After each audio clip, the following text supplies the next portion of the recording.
We're really, an organization that's for the fans, by the fans, to help nurture the spirit of Star Wars in whatever capacity that you came into, because everybody has their own origin story in Star Wars and nobody's is better than the next person's.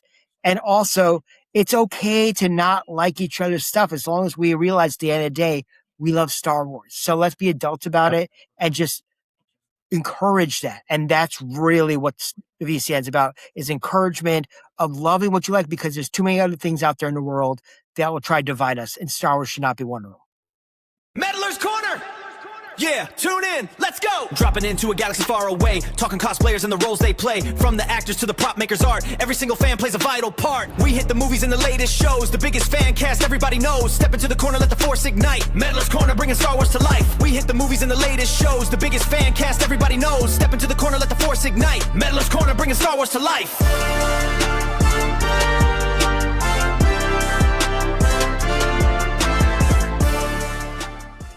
Hello, Meddlers, and welcome back to another episode of Meddler's Corner. I'm your host, Donnie Meddler, alongside with my co-host, Matt Durham.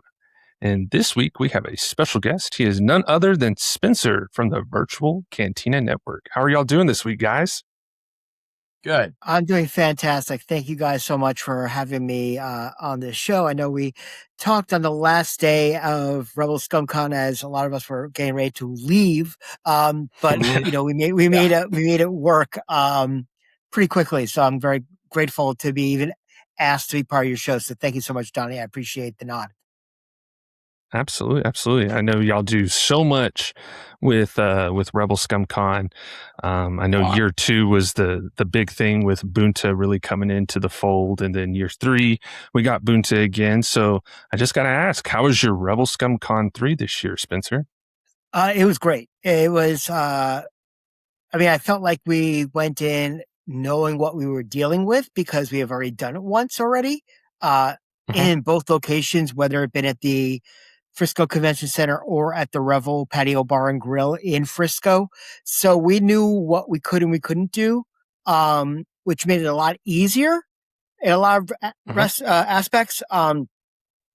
We definitely upped our game in a lot of, strategic stuff that we did. Like, for example, how we operate our fan booth and how we designed our fan booth. I thought our fan booth stood out at con, very much so. Which I was very happy about that. And I felt that Bunta went well, but I was very happy that we helped a lot behind the scenes logistically at the con with my team and I. So I was very happy to continue that relationship with Kentucky, Bobby, and Josh on this, because it's definitely a product that we at the VCN believe in and want to nurture. Okay, excellent. So I guess just a little bit about the origin of the Virtual Cantina Network. What was the founding, or what was the purpose behind creating the Virtual Cantina Network? So originally, the Virtual Cantina Network, which still operates the world's largest Star Wars Celebration fan page on Facebook, which has 103,000 members worldwide currently, was founded in just after London 2016, on May the 4th, as another Facebook page to do Celebration news. I came on just before Celebration in 17 Orlando, because I was just a member at that time. I heard about Celebration and I was going to my first Celebration. And I'm a karaoke head by nature, like in general, in my real life. So I posted on the page and I was like, hey, I don't know about these overnights, because back in 17 in Orlando, we had overnights for the major panels that we, slept on the floor in the conference hall, on the concrete kind of scenario. So I'm like, I'm going to go to karaoke at Universal City Walk. Does anybody want to come with me? Which turned into like 50, 60 people. I'm like, all right, why don't we get some swag together and just do that? And then the group admins reached out to me and said, hey, could we make your event our official meetup? And I'm like, well, I did all the work. So can I be an admin? Yeah, sure. Not a problem. Yeah, literally. Cause I did all the work. I wanted some credit for what I did. I mean, it was just going to be a hangout either way. And since then it's just been growing exponentially, and we've done it at every celebration since 17, Ubuntu Eve. We were known by a different name at that particular time, but we changed it after COVID. Actually, during COVID, we changed it to Ubuntu Eve. But actually, during COVID, I live up in Boston. So the last convention to be canceled before the lockdown was called Ace Comic Con. And it was supposed to be the first time Ewan and Hayden were in the same con together, period. Oh. And it got canceled the week before the con. So when the world shut down, people didn't know what was going on with Celebration. People didn't know what was going on with conventions or anything of that nature. So what we did is that we did a first thing called a watch along, where we all hit play at the same time. And I was on Facebook Live watching it with just live commentary. And that just started picking up during COVID because we were looking for things to do, as all of us were looking for things to do. And we're like, we're the Virtual Cantina already at that point. Why don't we, at least during COVID, start a podcasting network? Because give people an opportunity to do something they never thought they were able to do in podcasting. Expand the watch along. Like, for example, we'll bring, during COVID especially, we were able to bring a lot of actors on who are just sitting at home to do live commentary for their property. Like, for example, like an Emily Swallow and a Chris Bartlett and a Misty Rosas, just to name a few, just because they were looking for things to do as well. And they want to enjoy, their properties and stuff. And then the VCN decided that the end of COVID, when other people was podcasting would drop off because people were like, I have to go back to work. What am I going to do? I don't have time to podcast. We doubled down and made a full-fledged network on YouTube, and added more shows. So 5 to 6 nights a week, we have about a rotating 8 shows every week, on our network with various subject matters, whether it be Clone Wars or, Daughters of the Galaxy, which is a female-centric Star Wars show, and our watch along in particular, where we still watch along, and we've had the Brendan Waynes on the show, and Tate Fletcher, and Hal Hickel, and John Goodson, and some great ILMers as well on the show. But we also do a thing since COVID called the VCN Happy Hour on Tuesday nights, where it's just all of us on Zoom, just hanging out, talking about the news of the week, talking about what's going on in our lives, just BSing really. But we did that initially on COVID to really keep in contact with each other and also have an outlet to be like, we're not alone, even though we're locked in our 4 walls, maybe with our families and going stark crazy. So we can keep on doing that, which why not? Right. And then in 24, we, every off years from Celebration, we do a thing called the VCN Family Vacation, which we did. We're actually going in September. We're going out to Orlando, Florida. Like 70 of us are going to Orlando to go hit the parks together. Wow. And we're doing, going to go do Around the World in Epcot together. We're going to Epic. We're going to go do Hollywood Studios, and we did that in 21. As soon as the first park opened up, we went to Florida and we did it then. We did in 24 as well, where we started off in Los Angeles, went to Anaheim, and then went to San Francisco to end the trip with us doing a photo op in front of the Yoda fountain. And each stop we did a Bunta Eve special edition, which was like a diet version of Bunta. But we had actors come or ILMers come at every stop so we could add an autograph session to every part of the vacation that we were doing. So, which was great because we did the first one we did was in LA, and we did it at Scum and Villainy. So we ran Scum and Villainy, which was awesome. Then we went back to Anaheim. We ran a place called Big's Bar and Grill, where we ran in Anaheim 22. And then we took a chartered bus to San Francisco, and we rented out a bar in San Francisco with ILMers. And then, while we were in San Francisco, we met up with Hal Hickel outside 3210. He was doing the history of 3210 for us in the parking lot since it's closed. And all of a sudden, some old gentleman gets out of his car and says, "What are you guys doing here?" And it was Lauren Peterson. So Lauren was just driving down the street to go to Costco, saw Star Wars nerds outside, and stopped and gave us a speech. And we're all like, "Well, we're gonna let Lauren talk because Lauren's a freaking legend." And then met up outside the Yoda statue for a picture with Hal Hickel and John Goodson, which was great. And from there, we had some ideas to do more special editions. We said, we have a following. We have a group of people that will follow us around the country and around the world, like we did in Japan. We ran Bunta in Japan and in London. Japan, we sold out in 4 minutes when we went on tickets for that one. So we did in 24, we did ICC Con in Nashville as a Bunta special edition. And we were in talks for year one for Rebel Scum, but the timing didn't work out. It was right by our family vacation.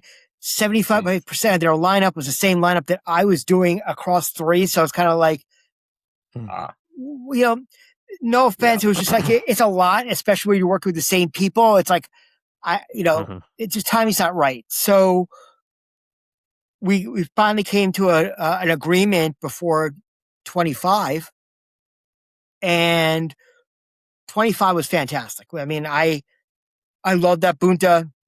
Our lineup was incredible with like Diana Lee and Santo and Taylor Gray and Christopher Sean, just to name a few. And we had some great guests in that year. And I'm very, very happy about that. But it was like Rebel Scum Con and the VCN had the same sort of mentality of the fandom is not as toxic as people make it to believe.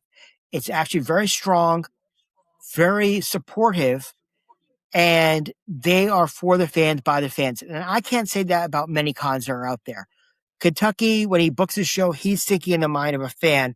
What would he go see? What would cause, like for example, myself, to pay for a flight from Boston, Logan, to go down to Frisco, Texas, of all places, get a car, rent a hotel, food, gas, alcohol, autographs. What's the investment like? What's the ROI? And I believe in that because you're thinking about the fans. You're not just putting on a show for the sake of putting on a show. Anybody could put on a show. So the VCN wants to help nurture the fandom, and we want to make ourselves available to help that in any way possible we possibly can, because we are an organic group. We built this so people from go to Celebration are not jarred. There's so much news about Celebration. There's so many different ways to do that. And without an outlet to just like say, here's a receptacle of all of our research that changes year after year, but it's pretty much the same. How can we help you make the best Celebration you can? Rebel Scum Con is like a mini Celebration in that capacity that is for the fans, and we get to promote what we do while promoting them, because we believe in they're the same like outlook on the fandom as we do, is that as long as we're all together, the fandom is thriving. It's when we start listening to the noise outside, the minority, is when the garbage, starts to come in Star Wars. So really that's I would say a low level where the VCN is. We're really, an organization that's for the fans, by the fans, to help nurture the spirit of Star Wars in whatever capacity that you came into, because everybody has their own origin story in Star Wars, and nobody's is better than the next person's. And also, it's okay to not like each other's stuff as long as we realize at the end of the day, we love Star Wars. So let's be adults about it and just encourage that. And that's really what the VCN is about, is encouragement of loving what you like, because there's too many other things out there in the world that will try to divide us, and Star Wars should not be one of them. Yeah. Heard that, man. Well put. Yeah. Well put. Thank you for sharing, the beginnings and a little bit of what VCN really truly is.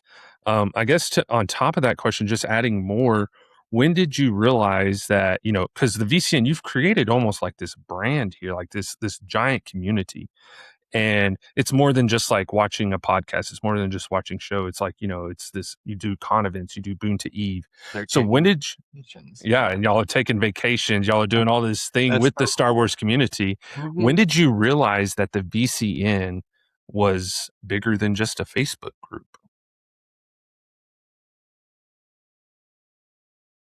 So I knew that.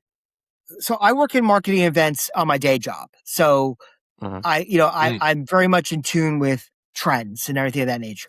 But Star Wars is its own egg altogether. It's easy to market to Star Wars fans. Yeah. When we did when we did London, I'm like, we're the only American group that's traveling over to Europe and offering to run an event.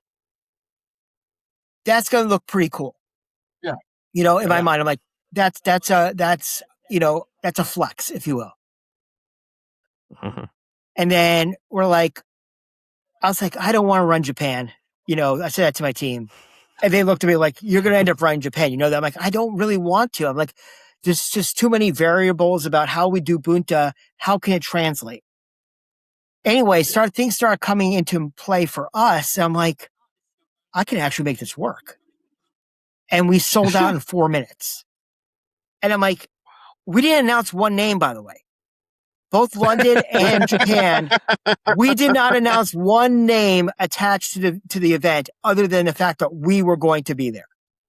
And then once we sold out and we announced the guests who were going to be there, that's when the FOMO started for people, because we started the hyperspace waiting line, standby line, to get people in the door, because people were like, oh my God, I missed out on tickets. So we started becoming a hot ticket when it came around Celebration. And I'm like, okay, yeah, cool. But it was really when we came back from, I would say, London, I put it lawfully, we were in like the mid to high 40s of members, like 40,000, like 46.5 around that. And I gave the team a goal that I wanted to be at 50 by London. By the time I got to London, we weren't at 50. By the time I walked in the door after London Bunta into Celebration London, we hit 50 by day one London. So in 3 days, we got about 3,500 members. Wow. By the time I went home to Boston on Monday after Celebration, we hit 60. So over the days of London, we gained another 10,000 members. And I'm like, we got something here. Like, I don't know what it is, but we definitely got something. A month after we got back from Rebel Scum last year, we hit 100,000 members. And in my mind, I'm like, this is incredible. Like we know that we're a hot ticket when it comes to Celebration, and now we're a hot ticket when people know that the VCN is putting their brand behind something because we believe in it. But never in my wildest dreams did I ever think that I'd be involved in a group that has helped several people who looking for their tribe, if you will. Because you guys know, as an adult, it's tough to make friends outside of, you might have friends from high school, you might be friends from college, but once you get involved in your marriage, your lives, it's tough to like keep those friendships outside of social media, but also to make new friends. And there's been people out there, including myself, who didn't really have a lot of friends growing up and never found their tribe per se, and they tried different things because they thought they might have fit in that. We like to help people feel like they belong in a place that they never thought they would ever have the opportunity to belong into. So when I started seeing people who might be a little shy getting up to sing karaoke at Bunta, or people starting to like make relationships that never thought they would ever be in a relationship, or a friendship that they never thought would happen, then what we're doing is bigger than what we could ever do. Is everybody's finding the common love of Star Wars and building their self-esteem, their drive, their love for life and community overall, because Star Wars is meant to bring everybody together. So if VCN can help be a catalyst for that, then we're doing our job. I look at Celebration Buntas as not only a family reunion for those people that we don't see all the time, maybe on the internet, or I've not seen them since Japan or London or anything of that nature, or the last celebration in the United States. So we're all coming back together to hang out, and we're bringing in new family members. So when you're on line for con, people are like, "Oh, I saw you singing, Saga Begins at Bunta last night. Oh, I played Sabak with you, or I had a shot with you at the bar. That was awesome. Please get in line with me." And you start those conversations. And if Bunta could be the catalyst for that, if the VCN could be the catalyst for that, then the fandom is that much better for it. Nice. That's I like that. well Dude, said. I definitely appreciate everything that the VCN does. And, you really hit on it. Like, it's a sense of community, and you can find your home within the community itself, which is really cool, which is very unique, and that not a lot of big groups can do. So kudos to you, kudos to your team, and everything that you do. It's absolutely fantastic. I know everyone has a wonderful time at Bunta these past 2 years at Rebel Scum Con, but I do want to ask you, because I saw a picture on Facebook. So when you got Dennis's autograph, you didn't get the Ikodaki auto. You got it from Major League, and you got Dennis to actually flip off the camera, and I thought that was fantastic. So I got my Jobu signed. I had him signed in the locker, and I was like, "Can I get a selfie?" He's like, "Yeah, of course." Because I did a photo op with him the night before, but I couldn't find my props, so I was sitting there in an Indians t-shirt and a hat, and I had my Jobu.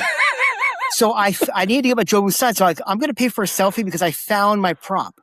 I was like, "Can we do a selfie?" Yeah, no problem. So we're going there. I got I pulled out a bag of marbles. Now, if you're a fan of Major League 2, that's when that's when he flicked me off. He's like, I don't mean that. I'm like, you made the picture that much better. I was like, I was just bringing out a bag of marbles just to crack a joke at it, and you decided to flip me off. So I like to do that with the talent. Like, I'll get something signed that's completely unusual, or I'll get I'll get a special shirt made. Like when I met Andy Serkis, I had a shirt that said "On Program Precious," and had the ring with me. This was right after Andor came out.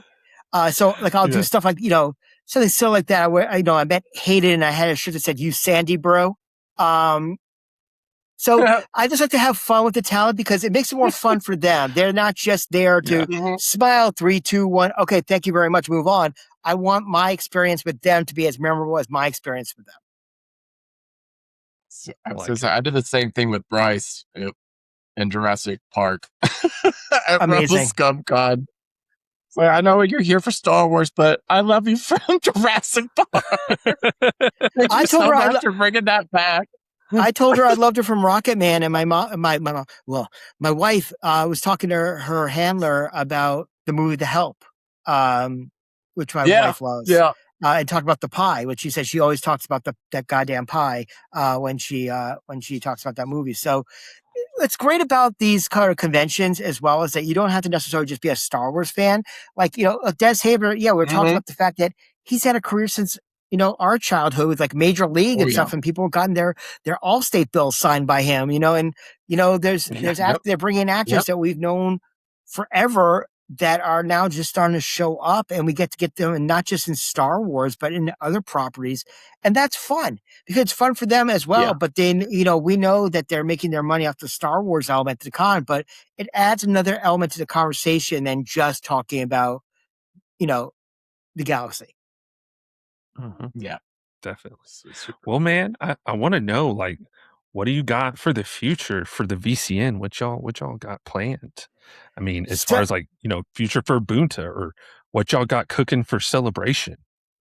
So what I can say right now, and it's been announced already, but more so this past week, as of date of recording and knowing when this is broadcasting, is that on November the 7th, we will be running Bunta Eve Rhode Island Comic-Con.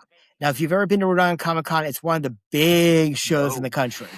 We are running their official after party as a Bunta, and we're calling it Into the Groguverse, which we're very excited about. We have DJ Elliott coming in to spin for us, which is awesome. We're going to have guests at the event. Some of the guests that are announced include Diana Lee and Insanto. One of the Mandalorians, Lateef Crowder, is going to be there. Omi Abtahi, Eric Walker, Warren Prue, Dimitri Karas, Amy Allen, and Paul Darnell. So we're going to have 8 guests that are unique to just Bunta. They will not be part of the con. So you have to get a ticket for Bunta in order to get their autograph, because they're literally flying in for our event and then afterwards getting a bus back to Logan to get a flight the next day. So they're literally flying in for our event. So the only way to meet these guests will be at Bunta, Rhode Island, which we're very, very excited that Rhode Island's one of my local cons between that and Fan Expo Boston. But Rhode Island's notorious for having some heavy hitter guests. Like, they already announced that Michael Douglas is the headliner for their con. Like, that's pretty big, you know? And they announced Kathleen Turner, and they're actually doing a Roger Rabbit reunion, which is awesome. They announced like her and Christopher Lloyd and Charles Fletcher, and a couple other people from Roger Rabbit for that. So we're very excited about that, which we're planning that's in November of this year. Then we're already deep in the works for Bunta Eve 5, the VCN Strikes Back, which will be in Los Angeles on March 31st, 2027. Now, I'm not saying when tickets are going on sale. I'm not saying where it's going to be. I have been dropping hints that Bunta Eve 5 will be on the world's famous Sunset Strip. That's cool. So one of the clubs that is massive in the history of rock and roll will host Bunta Eve in 27 for Celebration. And we're announcing the location. Google. Every Monday night, we're putting another location up. When I was there in January in LA, I went to every club on the Strip and took a picture outside of it. And I'm doing a scavenger hunt right now. Every week, we're releasing another picture of another club. That's cool. And that's so cool. But we're not going to announce until Black Friday this year. When we were just at San Diego Comic-Con before Rebel Scum Con, and my team flew out with me, and we shot the commercial for Bunta. Black Friday, we're announcing when ticket sales are going on sale, as well as the location. It's going to be massive. And I'm not arrogant enough to say that we're going to sell out in 4 minutes. I think that was an anomaly personally, but it's our first Bunta back in the States for Celebration since 22. Do I think quick? A couple hours? Yes. People are saying to me, no, it's going to be minutes. I'm like, listen, I'm not an arrogant person. I'm very, very humble. So I want to be a realist. You know, when the 4 minutes happened, I couldn't get 25%, 50%, 75% sold out up fast enough. It was sold out before I could even put 75% up. So we'll see about that. So after Rebel Scum Con 25, we signed a 2-year extension contract with Rebel Scum Con for Bunta. So we will be back in 27. We don't know where yet because they don't know where yet, or they're not announcing yet. Let's just put it that way. But supposedly we will even earlier too. So no official date yet either. No, but the fact is it's that much closer to Celebration, which means that I need to start working now because once I get back from Celebration, I need to start advertising and putting tickets on sale for the next one. We have a couple of other opportunities that I am in like early phases talking about other Buntas, other organizations and conventions that want us there. I have a lofty goal that I would like to do 1 a quarter, including Celebration ones.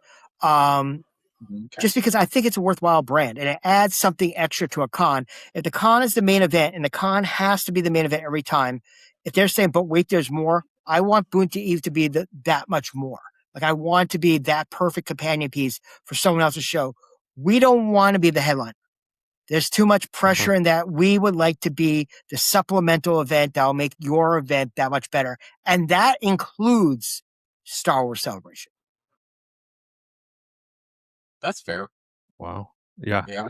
Because I mean, I when we first went to Rebel Scum Con and it was announced at Bunta, I was like, oh my gosh, it's like, I was very naive. I was like, oh, is it like two separate cons that are just attached to each other? And then hearing what you really do, and I was like, oh, that's actually like really cool. It's just an after party where all the guests and then other guests that aren't at the con can be there. It's like just double your fun and get more Star Wars interactions. And I thoroughly love that. And I thought that was so cool that you're just bringing more, you're creating more memories. And so it's like what you were saying about Kentucky. And, I talked to him and he very much so is a fan at heart where he's like, okay, I'm looking on my shelf and whose autograph do I not have? So who do I want to bring to RSC? And I thoroughly enjoy it because I would totally do the same thing. We also look at it as well as that when we're talking to Kentucky about what we're doing, and he's letting me know who he's potentially interested in bringing in for his lineup, we are looking at as what would be a good companion piece. Like if you're working on a cast piece of Maul, let's just say that, or of Clone Wars, and you're doing a lot of that at Rebel ScumCon, what other actor or ILMer can I bring into Bunta that you could bring that piece and get more on there? So if they have 35 guests and I'm bringing 13 and you have the opportunity to potentially get 50 signers that weekend for a minimal price, additional to what you're doing. Yes, the autograph costs a little bit more. I mean, because you're adding more autographs, but for like, $35 to $50 more for an after event, which is cheap in all actuality to go to an after event. Yeah. A lot of after events are costing like upwards of $100. When we do Celebration, we always try to match our price number to what like the 501st Bash would be, because the 501st Bash is still like the creme de la creme I look at as a Celebration event. We don't want to be higher priced than they are, because if they are considered the top, we want to match them. If we're gonna try to be any better than them, which we try to be as equal as we can, we try to offer value as opposed to asking for more money. We'd rather have equal dollars and give you more value. Mm-hmm. Very cool. I like it. Well, thank you for telling us a little bit about, the VCN and, the future plans. So I do have to ask, we got a little bit of D23 news and we got to see new trailer for Ahsoka and then a little teaser for Starfighter. What is Spencer really excited for the future of Star Wars? Obviously, I'm very, very excited about Ahsoka because I'm a diehard Rebels fan. So we're going to Mortis, baby. Like, holy crap. I mean, come on. Let's think about this for a minute. Mortis arc was one of the best arcs in Rebels, period, end of story. So we're getting more of that. And I love Rebels, so more of that is good. I love Starfighter because I'm intrigued by it, because it's supposed to be like no legacy characters at all. It's supposed to be 5 years after Rise. So I'm honestly happy. Like I might be jinxing myself, but there's no Skywalkers right now. I'm kind of, I'm done with the Skywalker saga. I was after Rise of Skywalker. I was like, we can go move on. And like when the season finale of Mandalorian season 2, I'm like, Luke was such low hanging fruit. Like, couldn't we think of something better? Though I cheered, don't get me wrong. But me, I was like, I wanted Mace Windu. I would have taken Trapper Wolf. Like, I would have taken Dave Filoni flying in, on the X-Wing, But Luke, Skywalker's low-hanging fruit. Like, to me, the whole race Skywalker, I was like, man, I preferred her when she was nobody. Like, that was just me personally, But I didn't need to hear Skywalker. It's like, not everybody has to be a Skywalker. Like, I like Broom Boy because it showed that anybody could have the Force. Like, to me, that was a powerful moment for me. So hopeful for Broom Boy too. Right. Well, exactly. But the thing is that, it showed him playing with the figures and stuff. That was us. Us playing with the broom. That was us. So it felt me like that was my childhood right there. I'm just looking forward to whatever's coming up. I believe in Dave Filoni, quite honestly. He was the Padawan, and now he's the master. So I'm very intrigued to see what is going to come out of this. I'm just happy for content because I remember the dark times and there were 16 years of nothing. And now we will never have to worry about nothing ever again. Like, it's pretty amazing. Nope. Good times we're living in. How about you guys? What do you guys a series? Well, I mean, I'm excited for Starfighter as well, just as a vehicle appreciator of the starships and spaceships. And I'm glad it's kind of. I didn't watch the new Top Gun. I watched some of the old Top Gun, but the rumor of Starfighter kind of being a Top Gun inspired makes me excited, just because, again, more ships, more out of space fighting. I mean, what a favorite of episode 3 is just the beginning, first 5 minutes of the entire thing. So, and then I'm excited for Ahsoka just to see where it goes, because again, we talk a lot about on the show, like kind of where or what are we setting up for, what are we getting ready for, and Ahsoka 2, I think, is about to give us that, and I like seeing Hayden Christensen on the screen. Yeah. So those are kind of my main points from D23. I know, Donovan. Go on. I'm super excited for Ahsoka. That is like, because like, I mean, my 501st character is Baylan Skull, so it's automatically going to be Ahsoka for me. And like what Spencer was saying, dude, we're going to Mortis, so I'm so excited to see what that is, because I mean, the trailer gave us a lot, which I was very shocked to see.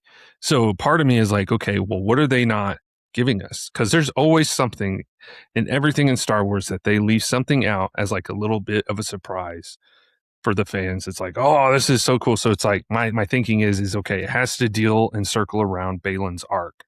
So I'm excited to see where we go, and I want to know if like what this power he's after. Is it Aboleth that's calling to him? Is it, Mortis? Or is he going to like, go through this gauntlet and have to, fight the son, then fight, the father? Are we thinking that Anakin is embodying the father in all of this? And, is Ahsoka is she going to take the role of the daughter? Like, there's so many what ifs that this series is going to offer, and so many questions that I think are going to be answered finally, that I'm sat and I'm excited to see where it goes. But seeing those in the trailer, seeing those space battle sequences, I want to see them in the theater. Like, if there's like either a finale or the opening that is in the theater, like I want to do my best to make plans to go see that in the theater, because that looks so cool. It looks so cool.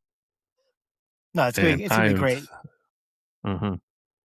Definitely. Okay, so we're gonna jump right on into our meddler builder of the week. So our meddler builder of the week is local to us. He lives in Amarillo, in the Amarillo area of Texas, and his name is Ron Kennedy, for his work on some animation Obi and animation Dooku that him and his friend Brent got to premiere at Rebel ScumCon. They walked around as the animation Dooku and animation Obi, and he made all of these by hand. He took one of those little skulls, those little decorative skulls that, Halloween decorations, and completely like animated everything so that the jaw moves, molded everything out of foam, out of clay, and everything. And that's phenomenal. Absolutely. It's super cool. And it's coming from someone that for a while wasn't in a cosplayer. Like his wife is what we call Mama Fett here in town. Heavy Mando building, but she has a plethora of costumes. And he has a droid, and he was kind of like, I'll do the droid.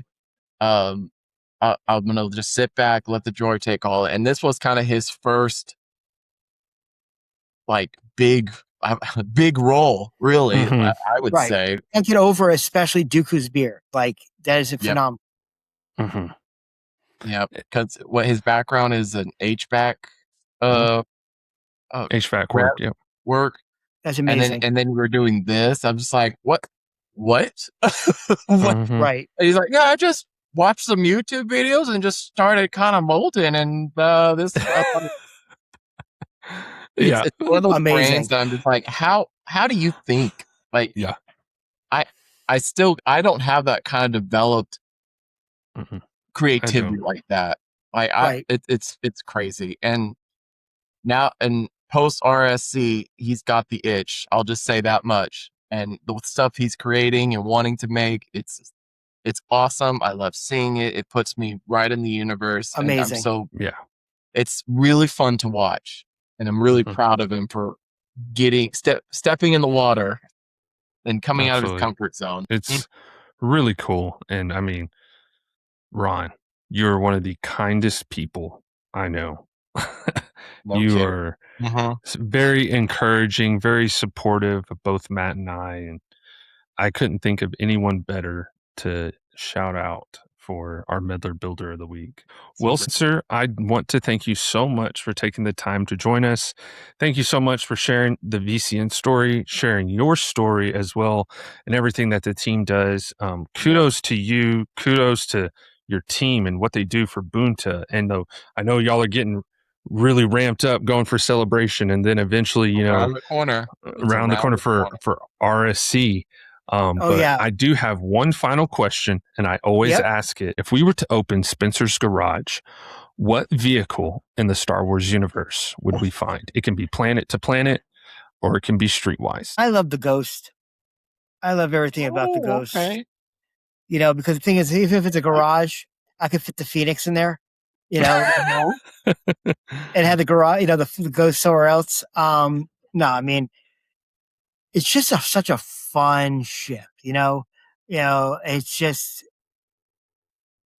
a lot of shenanigans happen on that ship, and a lot of fun happens on that ship. Yeah. So I would definitely want to be part of that. I mean, I know there's like some people who like Kentucky would probably say he likes a B-wing, out there, and there's people who love that. But I would say, being a Rebels fan, Ghost is my jam. That's good. I like it. That's a good one. I really like it a lot. Well, Spencer, thank you so much for joining us. I hope you have great successes in your future with everything that you're doing with VCN. I look forward to seeing you again at Bunta for Rebel Scum Con 4. I know Matt and I for sure will definitely be trying to attend that if we can have the funds right after celebration. Yeah. I know. I know.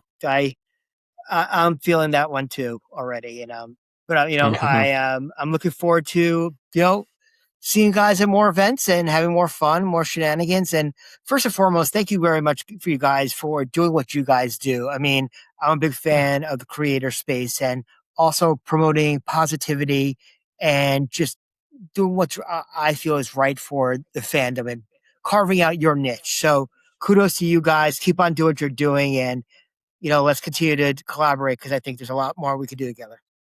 Absolutely. Well, thank you so much for the kind words, Spencer. I really, really appreciate it. Both Matt and I take pride in, like what you're saying, spreading positivity. And, my buddy here, Matt, he says it well. There's a Star Wars out there for everyone, whether your Star Wars is episode 9, episode 8, cool. We want to sit down. We want to chat because, there's so much we can talk about in this Star Wars universe. And I think it's so cool when we just get to sit and talk about what we love about the franchise. It's okay to. And it's okay to. And that's the best part about it. Absolutely. Yep.